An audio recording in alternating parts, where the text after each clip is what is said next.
Olá pessoal, estamos de volta então com o Dr. Lucas aqui, o Dr. Lucas que é defensor público na cidade de Avaré, e nós estamos tratando de diversos temas da defensoria. Doutor, como que está hoje o cenário, a defensoria pública no cenário político que nós temos aí, novo presidente da República, novo governador, como está a defensoria? Wagner, ao meu ver, a defensoria pública sempre esteve numa condição de questionamento perante o governo, digamos assim. Inclusive, há uma percepção de boa parte dos defensores e da comunidade jurídica de que a defensoria teria esse papel de contrapoder, porque demanda muito o governo, de uma maneira geral, seja o município, o estado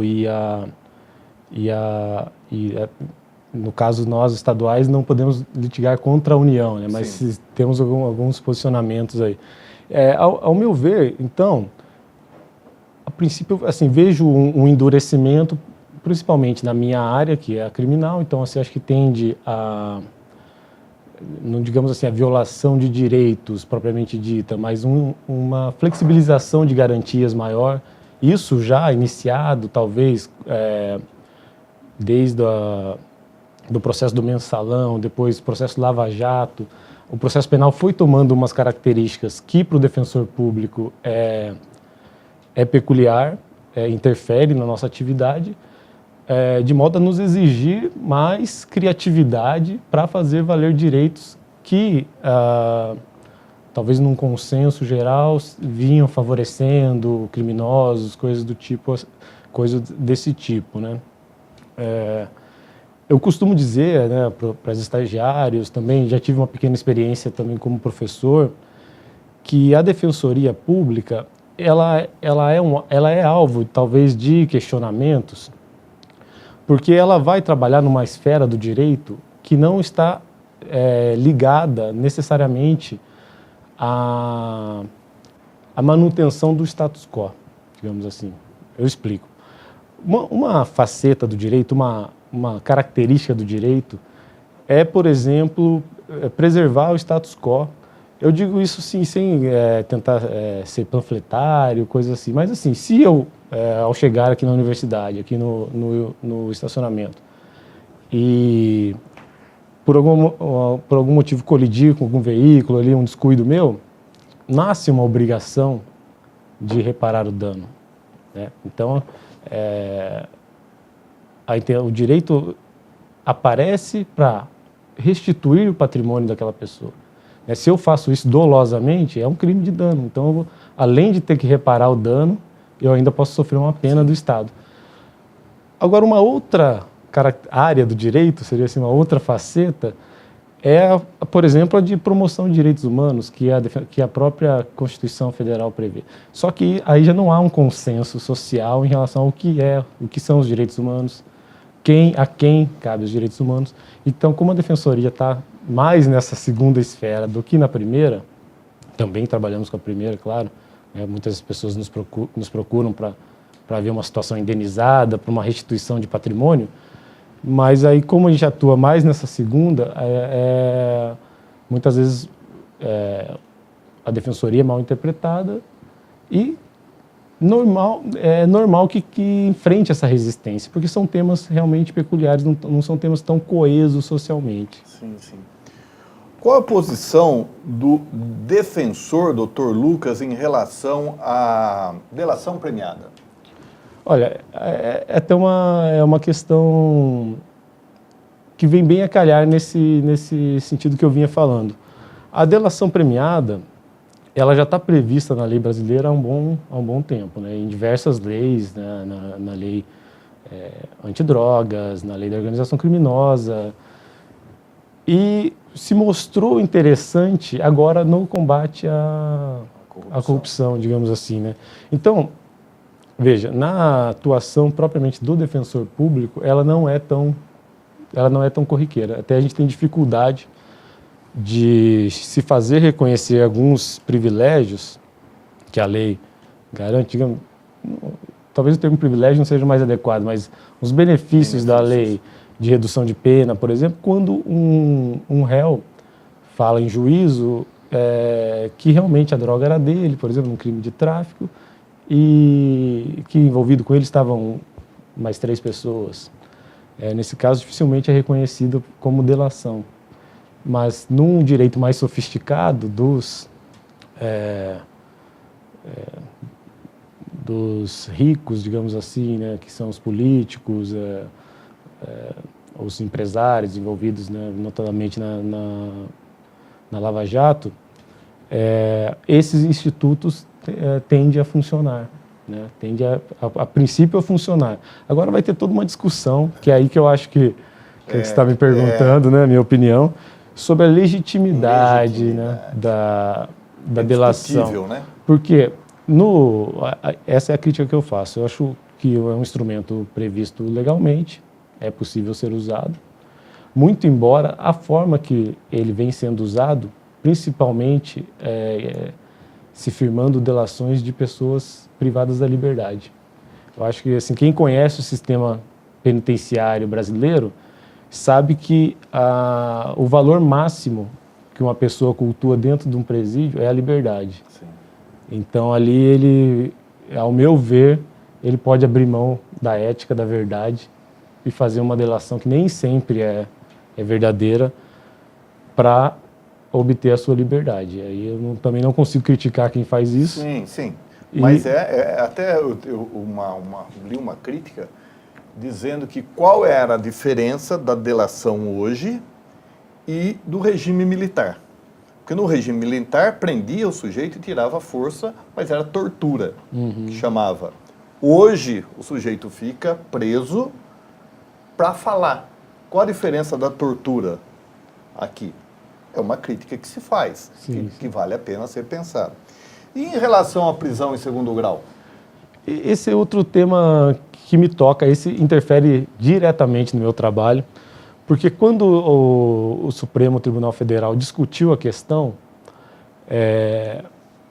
isso foi verbalizado na discussão técnica dos ministros e também extra-autos, por meio de entrevistas, eu li alguma coisa a respeito, que esta decisão não atingiria os pobres, de uma maneira geral, aqueles réus comuns, que é o que é a clientela da defensoria, sim, digamos assim. Então, que seria razoável interpretar o dispositivo da Constituição Federal de uma maneira diferente, porque combateria a corrupção, mais uma vez a corrupção colocada num patamar aí de inimiga número 1 e que justificaria todas as medidas. O fato é que essa decisão interfere, sim, no trabalho da defensoria. A gente costuma, claro, a partir de uma atuação estratégica, acessar os tribunais superiores. Nós temos teses institucionais que a gente pretende rediscutir jurisprudências firmadas. Então, através de acesso aos tribunais superiores, no recurso especial, no recurso extraordinário, que a gente fazia isso. E a partir do momento que se autorizou o cumprimento da pena, a partir da decisão de segunda instância, nos prejudicou demais, porque o nosso interesse passa em ser a discussão já da execução da pena da pessoa, tentar... Não faz muito sentido a gente levar um processo adiante se o sujeito já está preso e cumprindo a sua pena, né? Então, na minha perspectiva pessoal, essa decisão é inconstitucional. Não, assim, a Constituição não dava uma brecha interpretativa para se dizer que o artigo 5º, quando dispõe que a presunção de inocência, aliás, que a presunção de inocência iria até o trânsito julgado, não daria uma brecha para uma interpretação diversa. E temos o artigo do Código de Processo Penal também, né? Inclusive tem uma ação declaratória de constitucionalidade que, conforme a gente pode perceber no HC do Lula, há uma grande chance dela ser julgada procedente, a declaratória, e que se volte atrás a esse entendimento. Então a gente vê que muito provavelmente houve um posicionamento mais político do que jurídico da nossa Suprema Corte.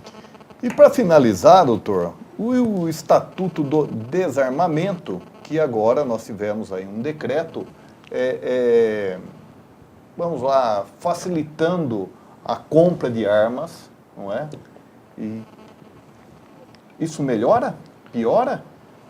Veja, Wagner, eu não sou especialista em segurança pública, né? Eu vou dizer assim, como defensor e como cidadão, né? Eu acredito que o armamento, a existência da arma por si só, ela não vai resolver significado de segurança e criminalidade. Pelo contrário, pode agravar.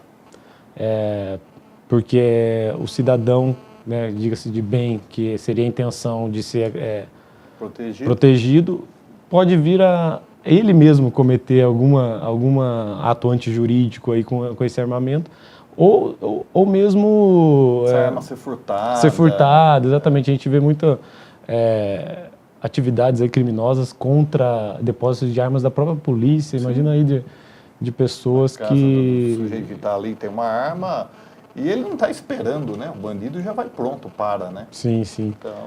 Então eu não vejo como solução. É possível aí fazer uma discussão teórica se é direito ou não da pessoa ter essa arma, né? Que eu também respeito que seja... Hoje é uma coisa muito discutível, né? Dos dois lados aí tem posições muito interessantes, né? Sim. Agora, com essa liberação aí, pelo menos parte da liberação, o futuro vai dizer, né? Sim. Eu tenho tentado...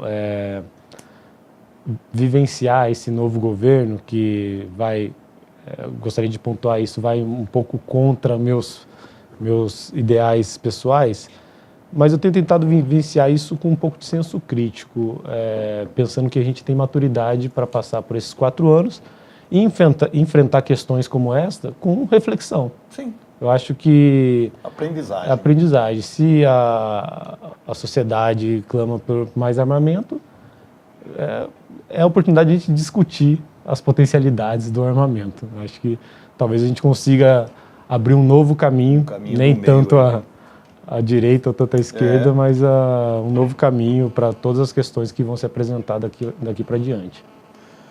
Doutor Lucas, infelizmente chegamos no final do nosso bate-papo. Fica aí para as considerações finais do senhor. Eu agradeço novamente o convite, Wagner. Eu me coloco à disposição na Defensoria Pública para eventuais aí interessados no nosso trabalho, nos conhecer melhor. Eu atuo na área criminal e da infância e juventude. Nosso atendimento é no Fórum de Avaré, diferentemente de outra parte da Defensoria que atende na unidade, na Rua Piauí. E a gente está lá de segunda a sexta, da 1 às 5 da tarde. Quem quiser tirar qualquer dúvida, saber mais da Defensoria, pode nos procurar, que estou sempre à disposição. Eu quero agradecer e dizer que nós estamos à inteira disposição da Defensoria. Qualquer evento, qualquer notícia que vocês acharem importante, esclarecimento, é só dar um toque, nós estamos de portas abertas. Eu agradeço. Muito obrigado. Pessoal, até a próxima semana.